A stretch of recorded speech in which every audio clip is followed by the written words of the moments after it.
কম বেশি সবাই মোমো খেতে ভালোবাসেন। নমস্কার, আমি আনা। আমার নতুন একটি ভিডিওতে সবাইকে স্বাগত জানাই। আশা করছি আজকের ভিডিওটা আপনাদের দেখতে ভালো লাগবে।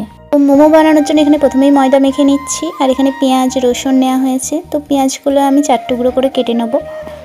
তো এখানে আমি সব পেঁয়াজগুলোই টুকটুক করে কেটে নিচ্ছি। তো এখানে আমার সব পেঁয়াজ কাটা হয়ে গেছে। রসুনগুলোও ছাড়িয়ে নিচ্ছি। এরপর গ্যাসেতে গরম জল বসিয়ে তাতে মাংসগুলো সেদ্ধ করতে দিয়ে দেবো। তো সেদ্ধ হয়ে গেছে, ঠান্ডা জল দিয়ে এটা সরিয়ে নেব। তো এরপর পেঁয়াজগুলো চপার করে নেব। পেঁয়াজের সাথে একসাথে রসুনগুলোও চপার করে নেব, একসাথে হয়ে যাবে। তো এতে দেখতেই পাচ্ছ কত ছোটো ছোটোভাবে পেঁয়াজগুলো কুচি হয়ে গেছে।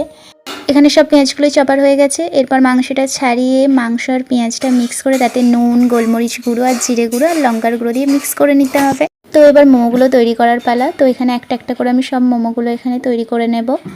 তো এই দেখতেই পাচ্ছ মোমোর শেপটা কেমন করেছি। তো এগুলো এবার স্টিম করতে দেবো। এখানে মোমোগুলো তৈরি হয়ে গেছে। আর আমি তো মোমো লাভার, আর আমার মতো কে কে মোমো লাভার আছো অবশ্যই কমেন্টে জানিয়ে যেও। আজকের ভিডিওটা এখানেই শেষ করছি। আর আমার ভিডিওটা যদি ভালো লাগে অবশ্যই লাইক কমেন্ট করে জানাবেন। Thank you.